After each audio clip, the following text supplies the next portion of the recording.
Good evening all, and welcome. Tonight, I have the pleasure of being joined by fellow YouTuber Birdkeeper Toby for these scary convention stories. He is a channel that I have long looked up to and enjoy his Pokemon related content tremendously. Please be sure to follow me over when this video ends to check out part 2 of the collaboration, where I will be narrating an epic and quite long Pokemon creepypasta. I really hope to see you there. So without further ado, it's time to get comfortable and let the darkness take control. When I first went to college, I joined a Facebook group for World of Warcraft players in Massachusetts. None of my friends were really into the game. I'm a girl, and girls don't play games, apparently. And I wanted to find other people to play with. I got a message from some guy called Chris, a typical nerdy-looking dude. Sorry to stereotype, but it was true. He had glasses, had very, very short hair, nearly bald in fact, and was probably a little under 300 pounds.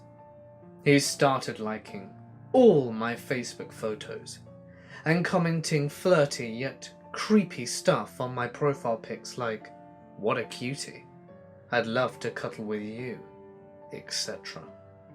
Which caused my family and friends to be like, who is this? Eventually he stopped, and I forgot about him. So I never got around to deleting him off my friends list. Anyway, so that's the backstory. About a year later, 2009 I believe, PAX East, a gaming convention held annually in Boston, was coming up, and I waited till the last minute to get tickets. Of course, by that point, everything was sold out, and I couldn't find a ticket to save my life. So I posted on Facebook, "Hey, does anyone have an extra PAX ticket?" Sure enough, Chris commented on it, saying he had one. I was super excited, and sent him a message asking if he could mail it to me. Instead, he said no. He said, "Let's hang out, I'll take you to dinner and give it to you then." Now, for some reason, I didn't consider any meeting strangers from the internet precautions. I was so desperate to get to this convention that I was just like, screw it. And I gave my friends the guy's name, phone number, and Facebook, just in case something went wrong. And I made sure the place he took me to for dinner was very close by. So that Friday, he picked me up at my dorm. When I walked out, he got out of the car and hugged me, and opened the door for me. Which is fine, I can dig that, I guess. It wasn't until when we were waiting in line to get food, we went to a burrito place, when he puts his arm around me. And I was like, and didn't really know how to react. I'm a totally socially awkward penguin, more often than not. And suddenly, Chris puts his arm down and turns to the guy behind us and yells, "What do you think you're doing? Are you looking at this girl's ass? This is my girlfriend, not yours." And then he slapped my ass. I was horror-struck, but I still hadn't received this stupid ticket. I could tell this guy wasn't a crazy serial killer, just a very sad and lonely man. I apologized to the guy behind us and told Chris not to slap my ass ever again, and that I was not his girlfriend. After we ate, on the ride home, we almost got into a car accident. For some reason, I almost feel like it was on purpose, but I could be totally wrong. But something seemed off, and I was so ready to be rid of this guy. Yes, I'm going to hell, deal with it. By this point I had the ticket in my purse. Suddenly his hand is on my leg at a red light. What? I looked at him and was like, please, don't touch me. We are not romantically involved. When we got to my dorm, he was like, I brought some DVDs. Do you want to cuddle and watch some of them? I said, no, sorry, I have homework. Goodbye. Opened the car door. But wait, let me come in, please. Nope, sorry. I really need to get some stuff done. Well, I'll come help you. He then starts parking the car. Eventually, I just jumped out of the car and ran up to my dorm, closing the door behind me. Running into my friend's room, which was adjacent to the front door of the building, closing that behind me and locking it, and then curling into the fetal position on their futon. The guy texted me several times over the next week, very angry and depressing texts, but I ignored them all and blocked him from Facebook and never heard from him again. But PAX was a blast. There's fantasy, and then there's reality, and for some, there's no dividing line between them. I've been a fan of role-playing games since high school, which was further back than I'd like to think about. Fantasy was pretty much the standard theme of all games I'd play, and still do play. People like us love to make up stories about our characters, the places they grew up, the towns they live in, to the point where they feel pretty real to us. But we can all agree on one thing: none of it is real. We work our largely mundane jobs and get through the monthly bills like everyone else. We escape every other week or so for a night of snacks, friends, geek talks, and storytelling. We play around a kitchen or coffee table, show off our newest additions to our dice collections, and generally break things up before midnight, as we have to get in at a decent time the next day. My ex and I started a local gaming convention that ran in the local library once a year. It was an excuse to get together for the weekend, try out different games, and meet new players. Sometimes out-of-town vendors would rent a corner and sell products and books we, in the pre-internet days, couldn't get a hold of. We usually invited a guest of honor too, someone who worked in the industry, who would run some events and generally drum up interest. I met Harold at the second convention we had. He came up to me, loaded down with his gaming paraphernalia, and bluntly asked me if he could be the guest of honor the following year. He was writing a role-playing game, he said. Now, the writing a game part itself wasn't that odd. Every gamer who's ever rolled a die has tried to write their own game at least once, and nerds who have an affiliated sense of self-importance aren't that rare either. I said that if the game got published by a big company and it proved popular, we'd talk then. He seemed satisfied with this and moved on. Harold became something of a fixture in the local gaming community. He was a bit socially awkward, but most of us were. He had thick glasses and was a little on the short side. He was far from the worst offender, however. He was at least presentable, washed regularly, and he did tend to dominate the conversation when he got you cornered, but at least he didn't try to hit on you. He was by all accounts a decent game master. That's it. He was good at remembering the rules and setting up a balanced scenario with characters that could battle or think their way out of it. Several of my friends also gamed with him outside of the conventions. Harold wasn't my favourite person to deal with, but he wasn't the most dreaded either. He was a nerd, but that I could handle. He was one of those delicate members of the species that we all considered harmless. I was never threatened or afraid of him. There was nothing to be afraid of. other than getting stuck listening to his long-winded gamer stories. Harold worked at a toxic waste handling plant. At the time, this meant warehousing dangerous chemicals. Factories would pay the companies to take barrels and crates of this stuff off their hands, and the company would either find creative ways to store it or break it down into something less terrifying. Harold worked mainly nights and largely did watchman duties, although sometimes he told us stories of having to help move various containers into holding spaces. He'd laugh when he'd tell us how he found out later what they contained, although he never encountered a bad spill and was never in any real danger. Some of his friends had seen his pay stubs and noticed that Harold didn't make a vast amount of money. Harold also paid a portion of his wages to his mother, a widow who I met exactly once. She was a frail thing that walked with a cane, always dressed in black, and looked like she'd been born at 85. Like Harold, she'd corner you and pull you into a conversation, telling you all about her dead husband, how she missed him, and how much Harold was like him.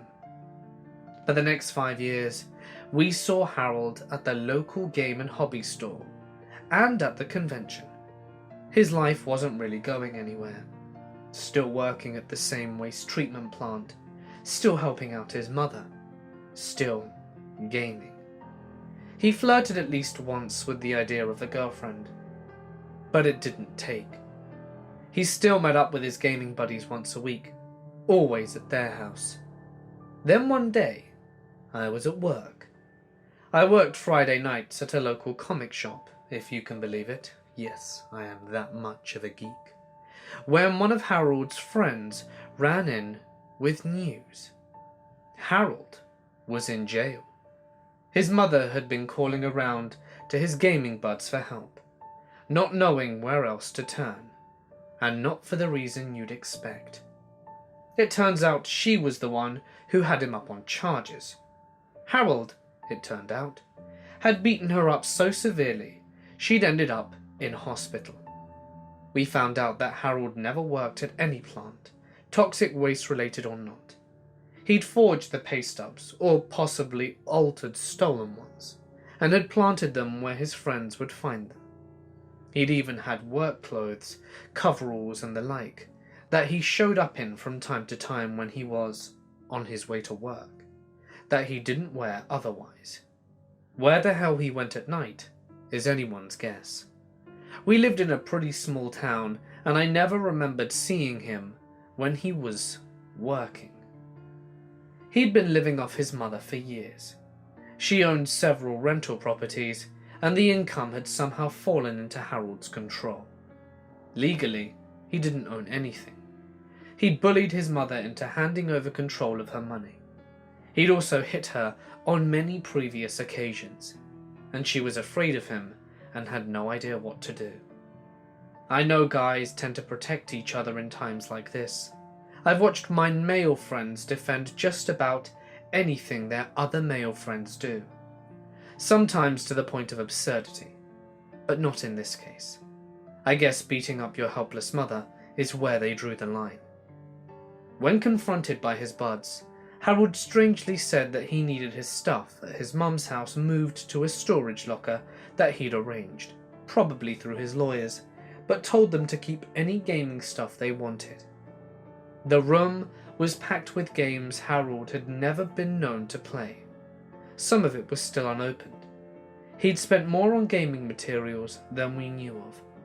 It's possible, as he had a car, that when he was working, he was actually driving out of town to buy more products that he'd shove under his bed or in his closet and never touch. In some cases, there were duplicates of books/games. I'm not sure if he did this intentionally, or if he'd just forgotten what he owned and bought it again.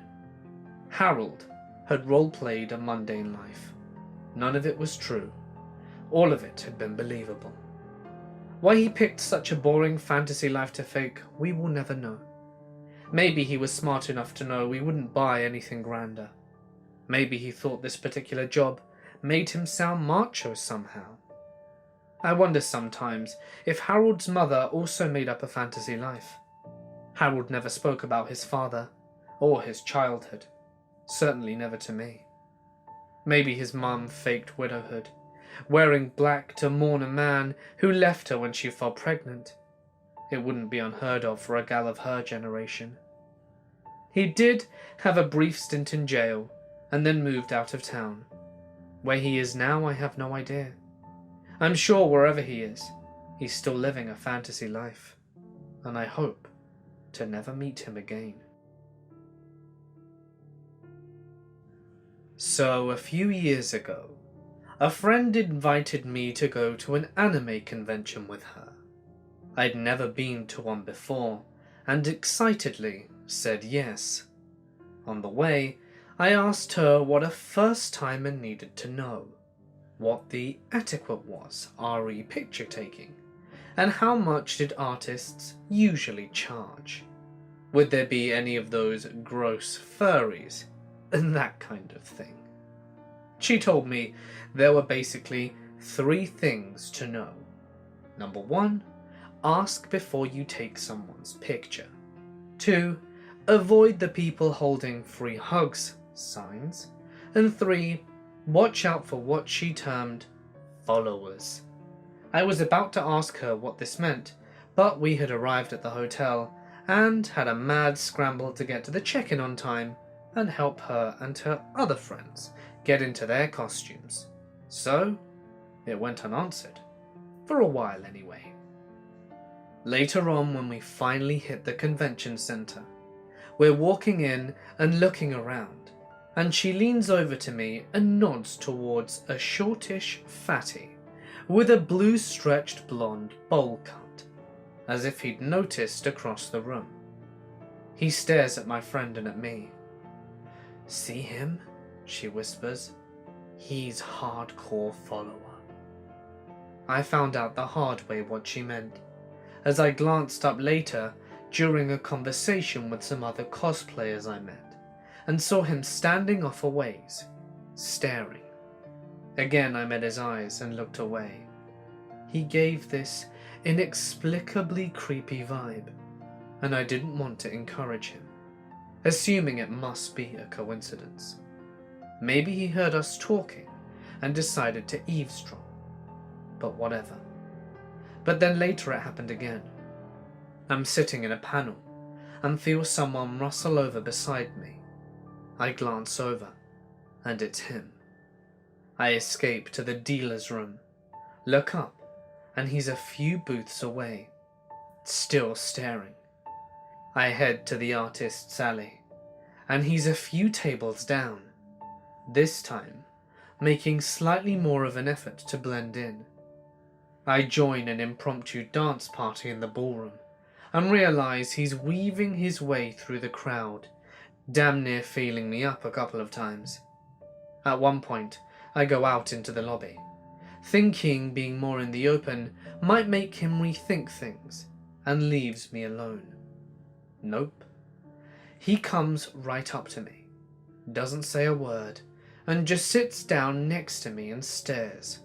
I eventually meet back up with my friends, and the friend who brought me looks around and says, "Don't look now, but follower boy is watching you." I told her that I know, and that he has been all day. The next day I stuck with my friends and her friend until the afternoon, when I got a headache and decided to go back to the hotel to get some ibuprofen. Now this particular venue has the convention center separated from the hotel next door by a narrow little bridge over a small creek.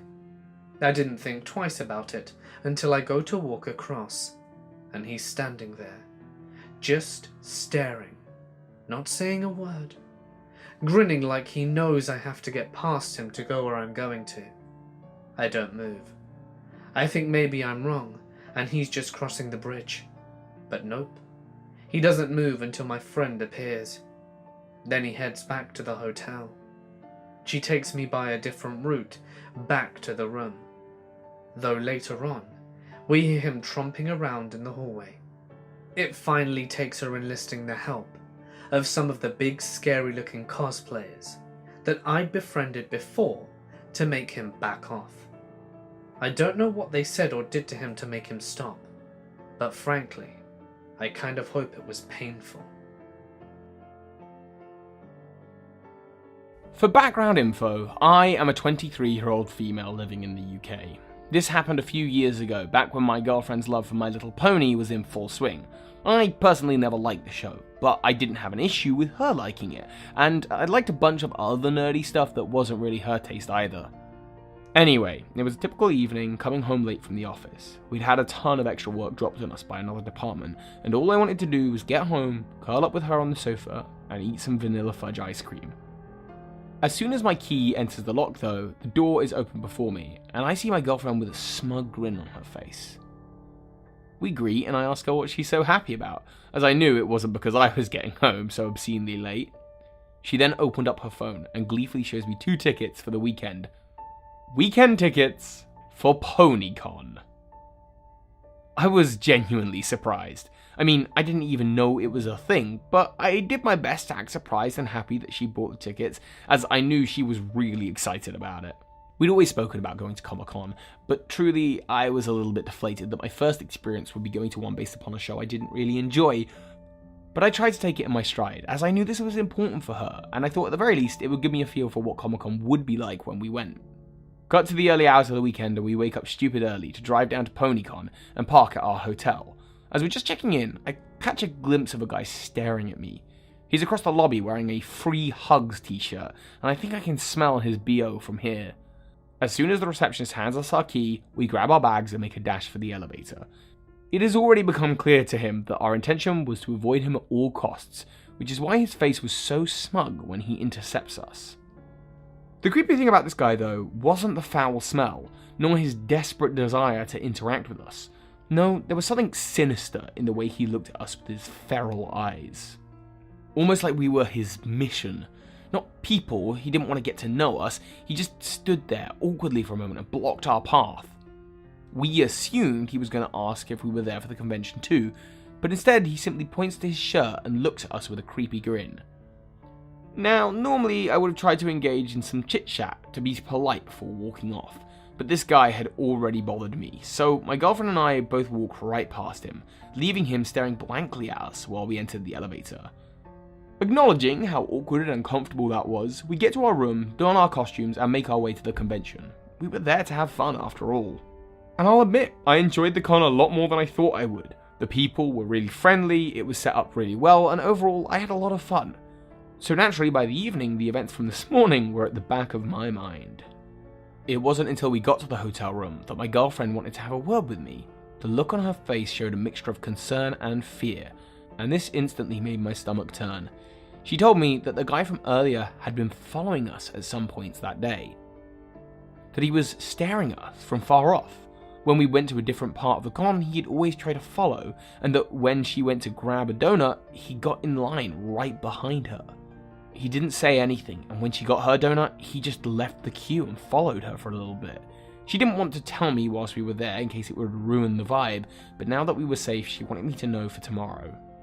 The colour visibly drained from my face as she continued talking.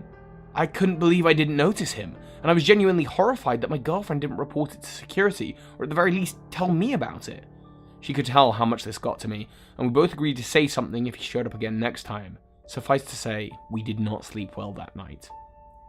The next morning was a new day, and we tried to keep the creep far out of our minds as possible, and what a relief it was to not see him at the breakfast buffet, as we assumed he'd be staying at the same hotel. PonyCon itself went brilliantly, and we didn't see him all day, and by the evening we had all but forgotten about him. That evening we packed our stuff and got ready for bed. I had to get to work for 9 AM the next day, and so did my girlfriend, so it was going to be an early night, considering the drive that we had ahead of us. At some point in the middle of the night though, something woke me up. It sounded like someone was playing with a lock. Yeah, it was. I heard the unmistakable sound of the lock being tampered with, and my heart dropped. In my mind, there was only one person it could be, and in that moment of panic and confusion, I shook my girlfriend awake and whispered for her to stay quiet. She started dialing the hotel lobby as I approached the door cautiously, shoe in hand, ready to batter this guy while he made entry. I stood there, stunned in silence, just waiting, every metal sound driving me closer to a panic attack. My girlfriend then signaled to me that someone was coming up and that the police were on their way. It was a slight relief, but at that moment all I could focus on was the possibility of the man bursting through the door and attacking us before they arrived. After what felt like hours, but it was probably mere minutes, I heard the all too familiar ding of the elevator as it reached our floor. What followed was a brief chase. As 2 security guards ran after the man, he dropped his kit to the floor and didn't get far before they caught him. Security then knocked on the door to give us the all clear. We opened the door and I looked down and saw the detained man and recognized him instantly. He was still wearing that same disgusting Free Hugs t-shirt, and he looked up at me with a smirk. One of the guards started pulling him away, while the other inspected the bag lying next to the door. He had rope, duct tape, and most shockingly of all, a huge knife. I'm gonna be honest, I don't think I had ever seen such a large and dangerous looking knife in my life, and I shudder to think that he probably had the intention of using it on us. Safe to say we didn't sleep that night, and we both called in sick to work. It took us a few days to come to terms with the fact that we were dangerously close to death, and I'd never wish that kind of malice on anyone else. When I started college, my university gave me a list of writing classes that I was required for freshmen. I didn't get my first choice, but I was intrigued when I got placed in a writing class based on human and civil rights. It was a great class, and I learned a lot and met Chloe, a girl I now consider to be my soul sister. My professor didn't seem too odd at first. He kind of had that hippie vibe to him, and was very passionate about human and civil rights. He was also head of the political science department at the university. When we first got together, he boasted about how exciting he was to have a class that consisted of all women. I didn't find it inherently off-putting. I thought it was cool that he was excited, but my friend and I later analysed a lot of the things he said and did in a different way. As time went on, I got closer to Chloe. Her and I would get coffee and discuss the reading material frequently, which eventually branched out to partying and hanging out as well. She used to joke that our professor liked us the most because we were the loudmouths of the class, in the sense that we were always the ones talking during discussions. That, combined with him praising our 100% female class, were not huge red flags for me at the time. The largest event that kind of bothered me is the trip up to his cabin in the mountains. He had asked us to accompany him as a class to his cabin an hour and a half away from the university into the mountains. We thought it was a bit odd, some of us at least. He bought food up, and I cooked us a large lunch, and it actually was kind of nice to just have a candid conversation with the girls. And my professor brought his wife, so it didn't seem that weird. However, he remained kind of touchy with us. Nothing major, just resting hands on our shoulders while talking to us, or trying to get by us. I ended the semester and left that university after finals. I realized that my university didn't have the program I wanted, so I transferred my credits and started going to another school. My friend was in dismay, but we still hung out and did our work together, and she even took another class with him. She said she took him on as an academic advisor and worked more closely with him. Again, no immediate red flags from her. That was until she texted me one day, asking if I'd heard the news about him. Since I didn't go there anymore, I was amazingly unaware. Our professor had been forced to resign, and it was in the local news at the university. And it was in local news as the university was getting ripped to shreds for handling the situation so poorly. Apparently, there was a big convention at the school's political science department. The president was a female, and he asked her to meet him at his hotel room to discuss the next day's itinerary. When she showed up, he apparently was not fully dressed and invited her in to wait while he finished getting ready for dinner. She hesitantly agreed, and as he dressed, he apparently told her that he loved her in the same way he loved his wife, and wanted to be with them both because she was his soulmate. I'm not sure if his wife was in on it, but the student immediately reported the incident. Unfortunately, the university offered him a sabbatical, basically asking her to leave the university.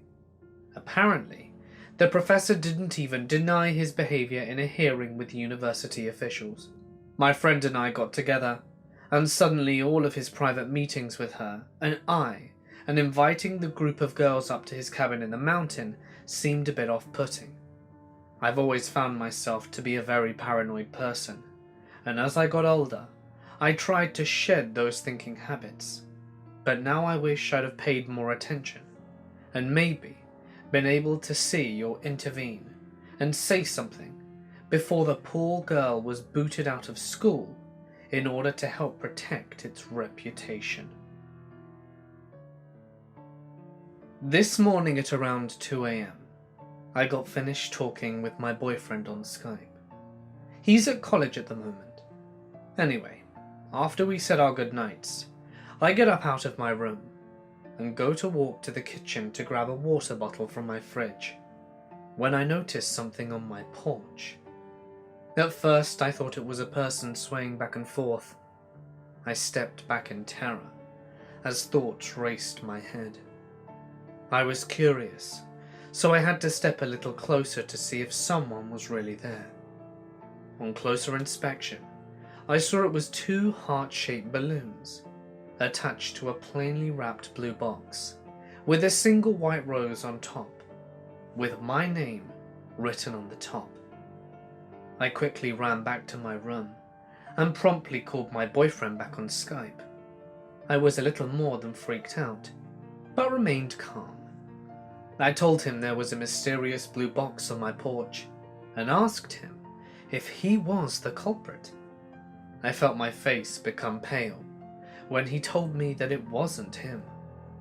I assumed it was my ex, who him and I didn't break up on the best of terms and still was hung up over me, and when I thought it might be him, I grew even more concerned.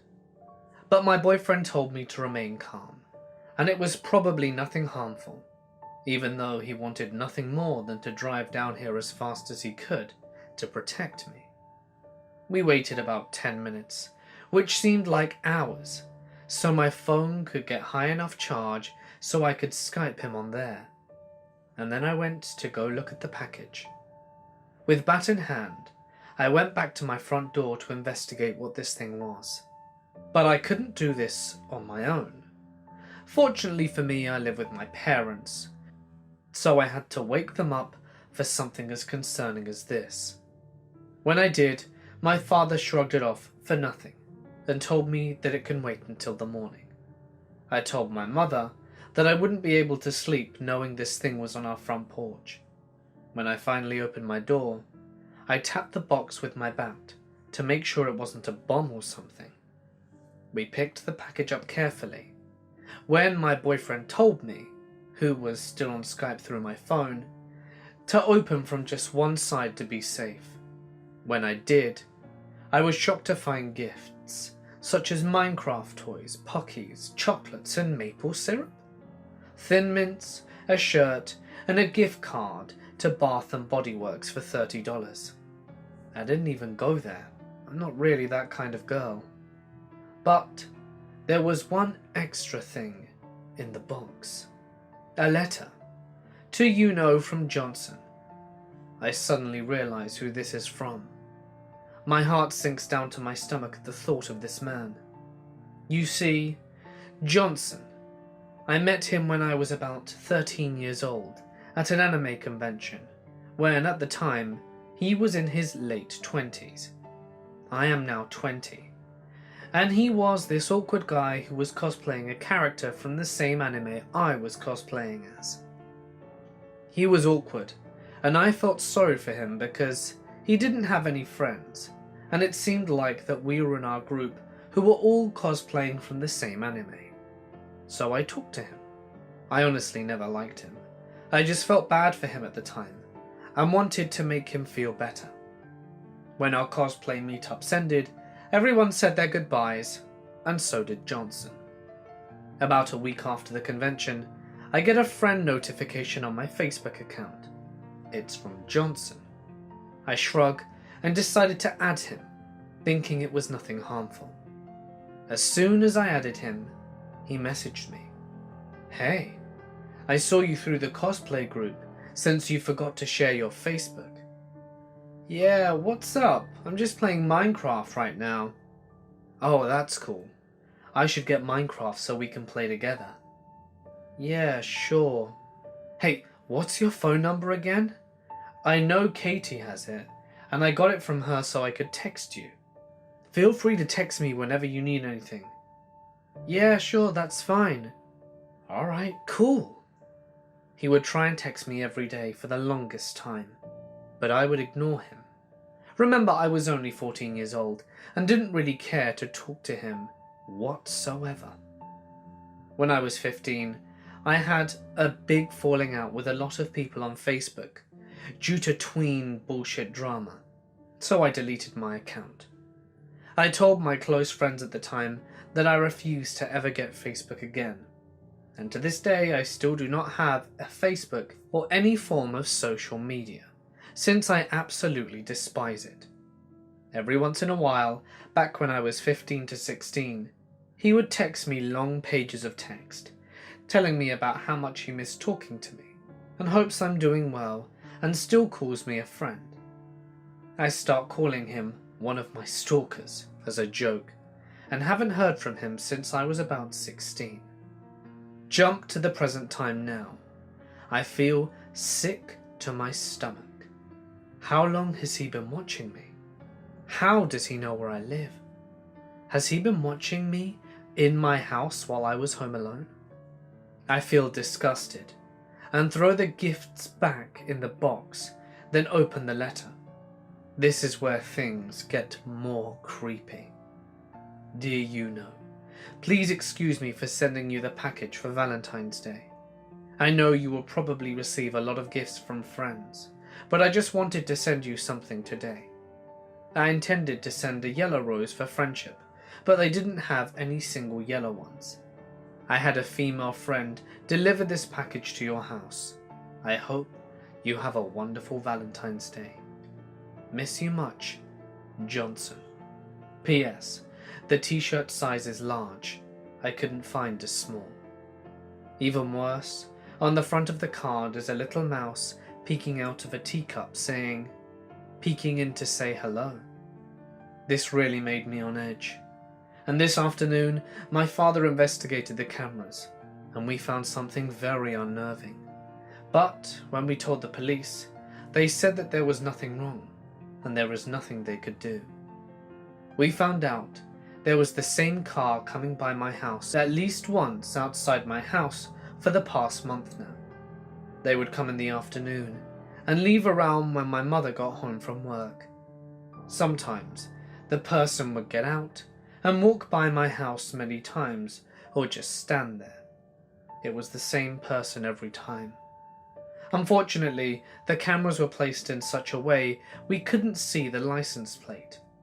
And when I tried to identify the man, it looked how I remembered him, but I only ever saw him in cosplay. But really, who else could it have been? My dad is placing more cameras outside the house now, so that we can maybe get a better shot at this guy, and is fixing one up on the porch. He's been lazy, and hasn't fixed it for 5 months now.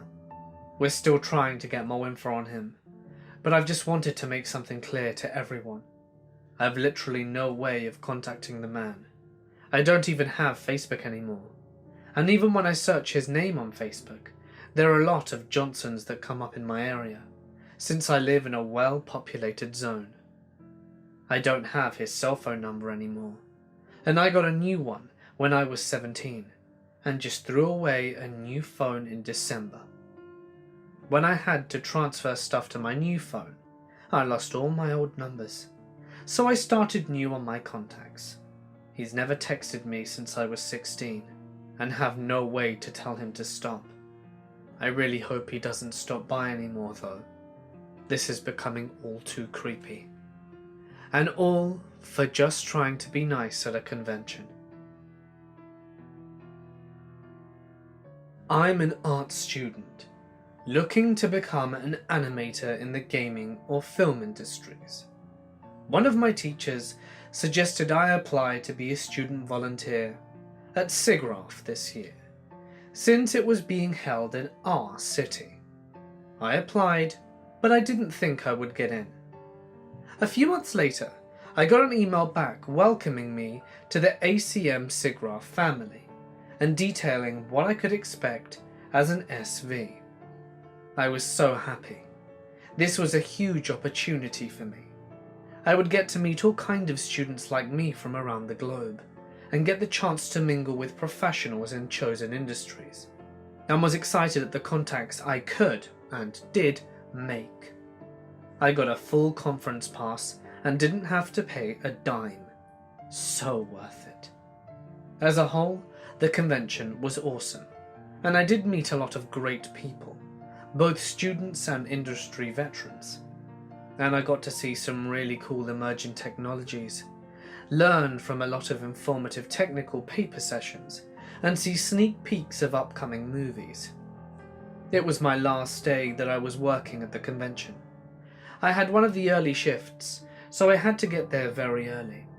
It was 7 a.m, and as I was walking towards the convention center, with coffee in my hand, I was wearing my student volunteer shirt, because my shift started at 7:30. We were told shirt equals working, so if you're wearing it and someone approaches us, we were to be polite and helpful. As I was walking up the stairs, a middle-aged man approached me. He had the lanyard around his neck, which signified him as a convention attendee. He called out to me, so I stopped and politely greeted him. It started off innocently enough. He was asking questions about the convention, asking what the must-see things were in my opinion, and getting general information that I was happy to provide. Then he started asking more personal questions. Was I from here? Where did I go to school? What was I studying? My badge had my name printed on it. He complimented me for having a beautiful name and told me it matched my face. I was a bit uncomfortable, but thanked him for the compliment and went to turn around and leave. He moved himself in front of me and got a bit too close for comfort. He was smiling lopsidedly, his nicotine-stained teeth right in front of my nose. "You know what I love about conventions?" he asked. "No. What?" I replied. "What happens in conventions stays at conventions." My skin started crawling. "Don't you think it's exciting to lead a secret life, apart from your husband and wife?" I had mentioned I was married when he was asking his questions about me, so I was really skeeved out. I said something like, "That's not really my thing." He put his hand on my arm and started rubbing it up and down. "Why don't you come with me and walk for a while?" I recoiled, like his hand was made of molten metal. His smile instantly turned into a look of contempt. I said, "I have a shift to do. Enjoy your time at SIGGRAPH," and I booked it out of there. I was really shaken. I told one of the girls I was working with what had happened. She told me that at one of the industry parties that night before, a bunch of student volunteers had gone together and were dancing, and a large group of old men leered at them, hollered, and catcalled, and asked them to dance on the tables. I don't know why I was surprised by that. These attendees were overwhelmingly men from all different parts of the world, and industries that are involved in SIGGRAPH tend to cater to the more, well, shall we say, socially awkward type of person. Still, creeped me right the hell out. This happened a few years ago while I was still in college. One of my friends, who is an incredible photographer, wanted to do a shoot of me in costume whilst we were at an anime convention. Naturally, I said yes. So when we arrived, we enjoyed the convention for a couple of days, and we found an area around the convention, a nice frozen lake covered in snow that we thought would be perfect for a shoot. Now, I didn't really have a costume that would be a good fit in the snow, so I just went with my newest cosplay, Ryoko from Kill la Kill. It was quite a revealing costume. We ended up shooting for 2 hours, with me only exposed for the sake of the pictures, and the rest of the time wrapping up in a nice warm blanket. As we were coming to the end of our photography session, he said that he wanted the perfect shot. He had to have it, and if I could just back onto the ice of the frozen pond briefly, that would be great. I wasn't sure I wanted to, but the ice looked quite thick, so I threw a medium weight stone on to see if it would shatter, but instead it just slid right off, seemingly unaffected. So feeling slightly at ease, I relinquished my coat and stood on the ice. We took our shots, and just as we were wrapping up, I started to walk off and lost my balance. I fell backwards onto the ice, smashing not only my head but also my scissor blade prop, and it went into 3 pieces. The resulting impact must have damaged the ice considerably, because no sooner had my friend stepped onto the ice to instinctually help me, did it splinter from beneath us. I sank like a stone into the frozen pond, and I swear I'd never felt so cold in my life. He helped drag me out of there, and we ran to the hotel to try and warm up, but it didn't help. Long story short, I caught hypothermia. I could have died. And of course, I broke my scissor blade, and I didn't get to enjoy the rest of the convention at all. The pictures were amazing though. When I was in my preteen years, my parents would take me annually to a pretty large anime convention close to where I live. I still attend it some years when I can afford it. But back then, anime was one of my main interests, and many of my friends would also go there to meet up. So I would practically beg my parents to buy me tickets. One of the first years that I attended, probably 2005 or 6, I attended the Masquerade. This was a show that they put on where people in various costumes would put on skits or performances related to their favourite series. It was mildly entertaining, and it was a good late night event to go to when you didn't quite feel like leaving the convention yet on a Saturday night. A few months after the convention, I was walking around with my parents at my local Walmart, when a large, tall and older man approaches me in the cleaning aisle. When I say older, I don't mean that he was middle-aged just in comparison to me. I was only 12 at the time, and he was clearly in his mid-20s. He came up a little bit too close to me, and I could see the fresh sweat stains forming on his shirt. He held his hands close to his chest, and looked at me in a way that set off a few alarms. "Were you at the convention?" he asked me, with an exaggerated eagerness in his voice. I nervously confirmed that I was there. I saw you at the Masquerade. I was Link. I was playing the ocarina on the stage. I saw you in the crowd. You were wearing white cat ears on a bonnet." I pretended to remember him to be polite, but to be honest, that wasn't a unique act, and a few people showed up on stage dressed as Link from the Legend of Zelda video game series, playing a few songs on his iconic ocarina. Him remembering me, though, shocked me, and made me feel somewhat unsafe. I wasn't terribly far from the stage, and while it's common for many girls to go around the conventions wearing some sort of animal ears, very few of them had the bonnet like I did. He nearly pleaded with me to give some sort of contact info away. I tried to rationalize with myself that maybe he's a nice person, and that I was just uncomfortable because I was shy. This is an attitude that has gotten me into trouble a few times in my life, and it's taken me a long time to get rid of. Plus, my parents were right there with me, and they would have said something if they'd have seen a threat, right? I decided to give him my AIM handle, because people were still using that back then, and he couldn't really get any other information out of me. As he left, he went over to my mother and said, "Ma'am, you have a very cute daughter," in a voice that made me immediately regret not giving him a fake username or phone number instead. For whatever reason, my mum teased me about this, as if she thought the man's behaviour was cute and acceptable, or was supposed to make me feel good about myself. I saw him a few more times before we left the store, and I got the impression after a while that he was following me from a distance, and smiling and waving every time I caught him. After a while, I just kept my head down until we were in the car. When I got home, he had messaged me a couple of times already, and we talked a bit. But when he started making not so subtle remarks about how he'd never had a girlfriend, I decided to log off.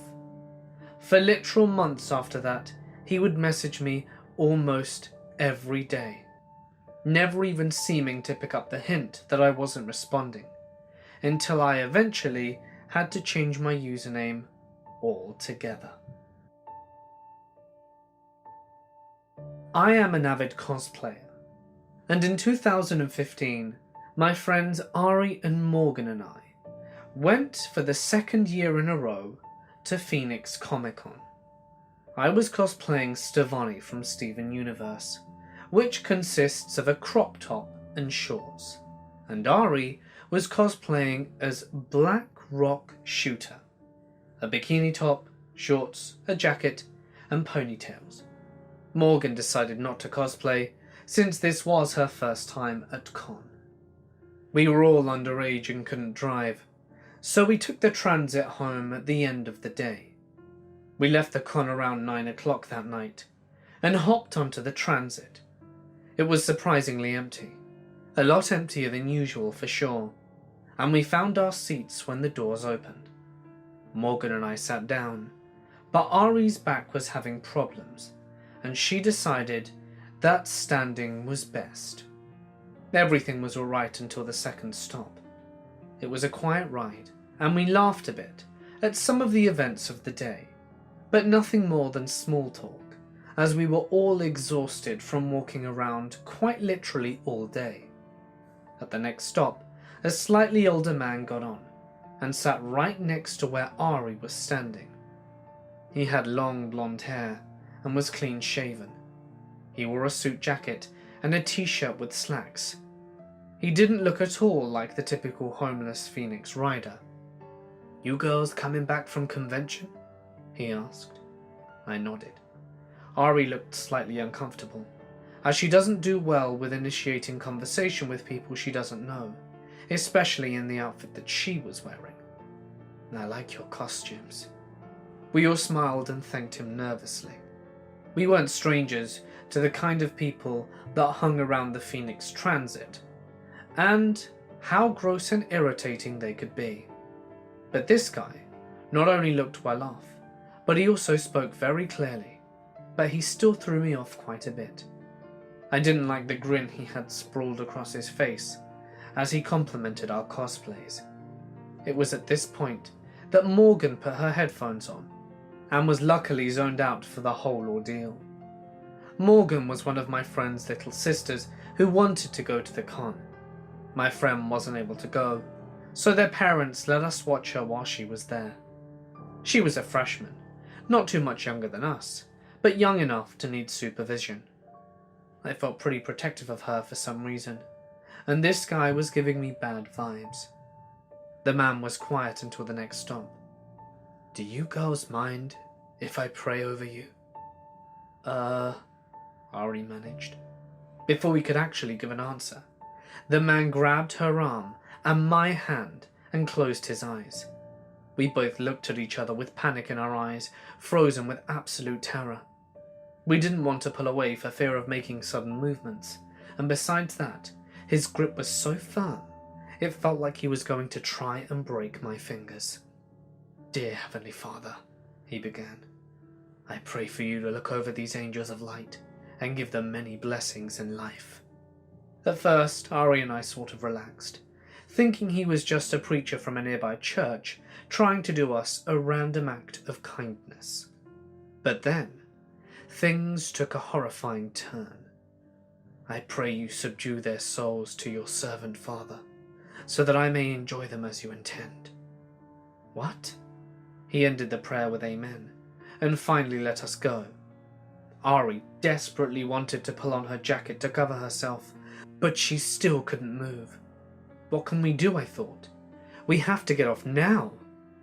God is telling me some amazing things about you girls. He almost chuckled. Pardon me? I asked. He proceeded to put his hand on my leg and Ari's arm. He's telling me. He sent you here for me. I knew you would come. Neither of us could say anything. His voice was terrifying, hissing whispers, and we were visibly scared. God is telling me that it's time to have my way with you, to solidify the end of the reptilian reign. This man was no preacher. He was a psychopath. We had to get off as soon as possible, and the next stop was about a minute and a half away. I knew there was a strip mall there, and we could get off and head into one of the stores. One of them had to be open. His grip on my leg tightened as the next stop pulled into view, so hard that it left a bruise the next day, and I don't bruise easily. Come on, my light angels, get off with me.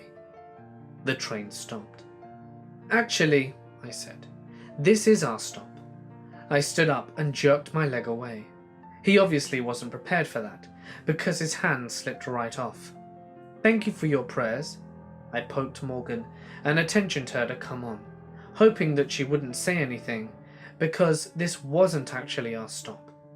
To my relief, she followed without questions, and we walked briskly off the train and jogged to the strip mall, where we found a Subway.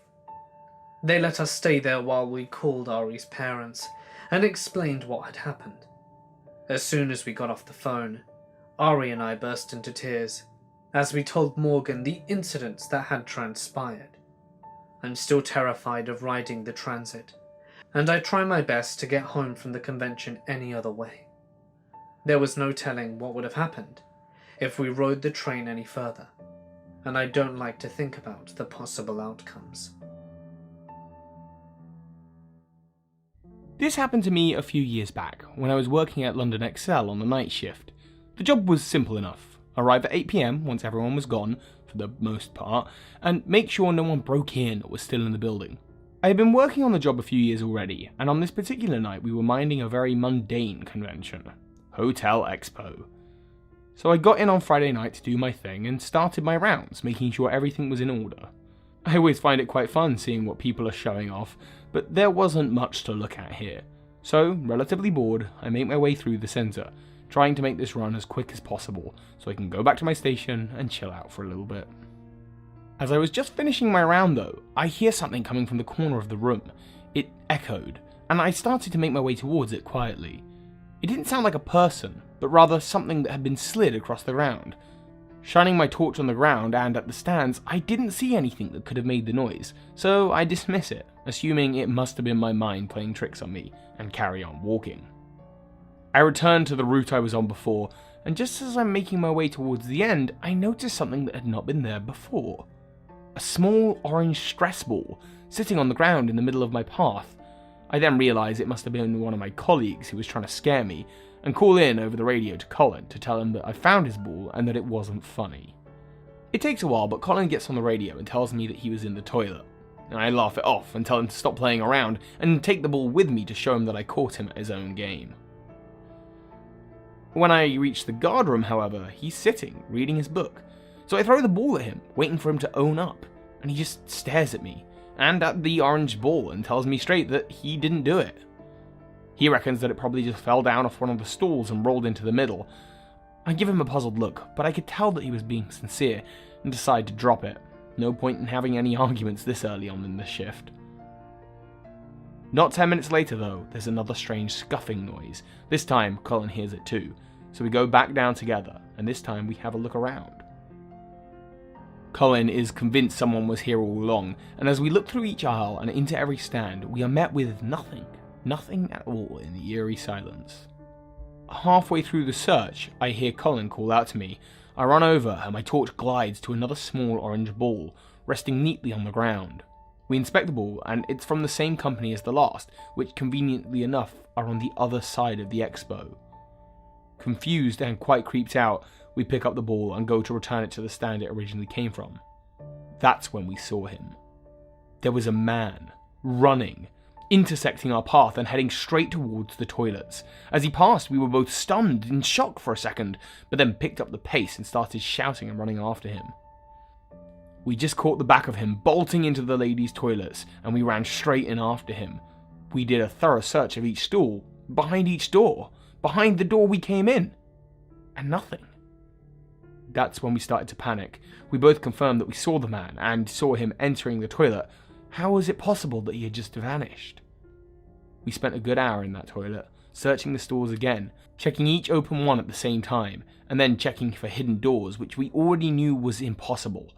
And in the end, we found nothing. We unanimously decided that we didn't see anything and to never speak of it again.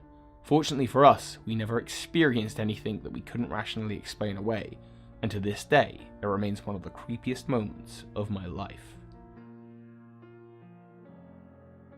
Hey guys, it's Mort here, and thank you so much for listening.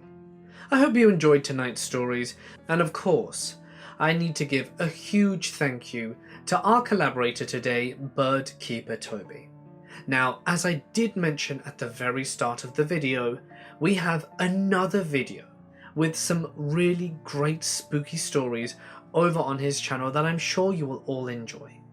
Now, Toby makes a variety of Pokemon related content, right now focusing a lot on the new games Pokemon Let's Go Eevee and Let's Go Pikachu, which if you're interested, I'm sure you'll all really like, as he's played some sneak peek stuff that you'll only get to see when the game is released. So, what are you waiting for? Follow on and join me over there. We're gonna have a great time. Be sure to let me know what you thought of the video in the comments section below, and subscribe if you're new. But, until then, I'll see you over on Toby's channel.